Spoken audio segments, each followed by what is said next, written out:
এই যে শোনো, ব্রাহ্মণবাড়িয়ার রাজা লক্ষণ সেন যেমন ভালোবেসে আদেশের কুঞ্জ থেকে ব্রাহ্মণ পরিবার এনেছে, ঠিক তেমন করে আমিও তোমাকে আমার ঘরের বউ করে আনতে চাই। শাহ সুফি হজরত কাজী মোহাম্মদ শাহ যেমন ব্রাহ্মণবাড়িয়াকে ভালোবেসে দিল্লি থেকে ছুটে এসেছে, ঠিক তেমন করে আমিও 7 সমুদ্র 13 নদী পাড়ি দিয়ে তোমার জীবনে আসতে চাই। পুতুল নাচের জন্য যেমন ব্রাহ্মণবাড়িয়া সেরা, ঠিক তেমনিভাবে আমিও তোমার জীবন সঙ্গিনী হিসেবে সেরা হতে চাই। তুমি আমাকে কষ্ট দিলে আমার জীবনটা তিতাস নদীর মতো দুঃখের সাগরে ভাসতে থাকবে। ব্রাহ্মণবাড়িয়ার ক্রিকেটার আশরাফুল যেমন হঠাৎ করে ক্রিকেট থেকে হারিয়ে গেছে, ঠিক তেমনিভাবে আমি তোমার জীবন থেকে হারাতে চাই না।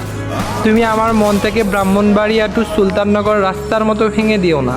তুমি আমাকে বিশ্বাস করতে পারো, আমি কখনো তোমার জীবন নিয়ে নিয়াজ মোহাম্মদ স্টেডিয়ামের মতো খেলা করব না, আর ব্রাহ্মণবাড়িয়ার নায়ক আলমগীরের মতো তোমার সাথে কখনো অভিনয় করব না। আমি তোমার জন্য ব্রাহ্মণবাড়িয়ার উজানিসার ছেলে বাইজিদের মতো এক নারীতে আসক্ত থাকবো।